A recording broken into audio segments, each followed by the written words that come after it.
Good morning. আমি চলে এসেছি রান্নাঘরে। তো চলো দেখো আজকে কি রান্না করব। আজকে রান্না করব চারা পোনা। চলো তোমাদের দেখাই। এই দেখো, দেখা যাচ্ছে। পটল আর আলু দিয়ে চারা পোনা ঝোল করব। তো দেখো কি করে করি। কড়াই দিয়েছি সর্ষের তেল, তেল গরম হয়ে গেছে। আর দেখো মাছগুলো ভালো করে নুন হলুদ মাখিয়ে আর ভেজে নেব। তো তেলটা একটু ছড়িয়ে দেব।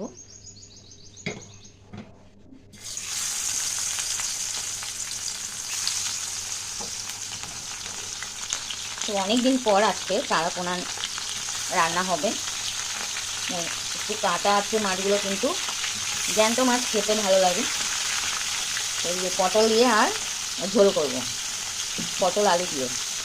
তো মাছটা ভাজা হবে, ততক্ষণ আমি একটা মশলা তৈরি করে নেব। মশলা বাটবো একটু জিরে আদা পেঁয়াজ রসুন লঙ্কা। দেখো মাছটা একটা সাইড হয়ে গেছে, ভালো করে ভেজে নেব মাছটাকে।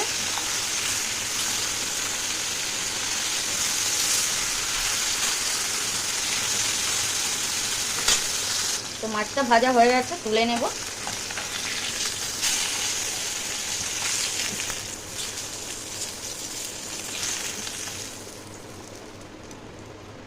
মাছটা ভাজা হয়ে গেছে, এবার পটলগুলো ভেজে নেব। আর দিয়ে দেবো আলু।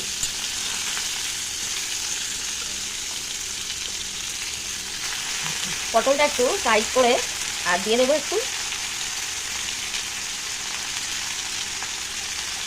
পাঁচফোড়ন। পাঁচফোড়ন দিলে তরকারিটা কিন্তু অনেক টেস্ট হবে। আর দিয়ে দেবো একটু পেঁয়াজ কুচি।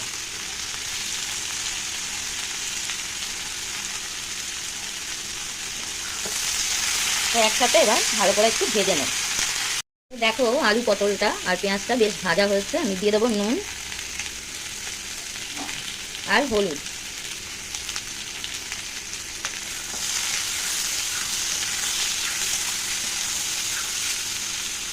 তো দিয়ে দিচ্ছি অল্প হলুদ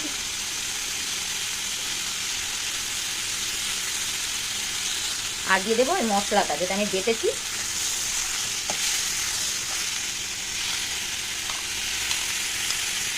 তো এবার এটা ভালো করে কষিয়ে নেব অল্প জল দিয়ে। জিরেটা একটু কম ছিল তাই অল্প গুঁড়ো জিরে দিয়ে দিলাম, আর একটু ধনে গুঁড়ো দেবো। তো এবার মশলাটা খুব ভালো করে কষিয়ে নেব।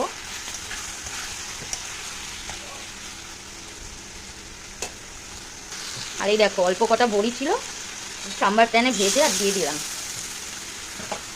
তো এবার এটাকে আরেকটু কষিয়ে নেব।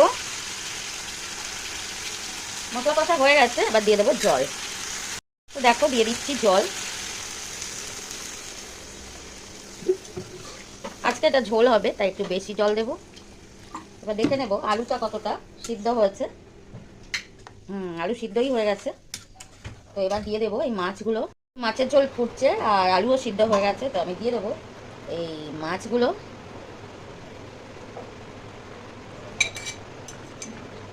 তো কিছুক্ষণ ফুটলেই রেডি হয়ে যাবে চারা পোনা মাছের ঝোল পটল আর আলু দিয়ে। তো কত সহজে রান্নাটা করে ফেললাম। যদি কারো ভালো লাগে তো দেখো প্লিজ লাইক করো, শেয়ার করো, সাবস্ক্রাইব করো নতুন ভিডিও পাওয়ার জন্যে।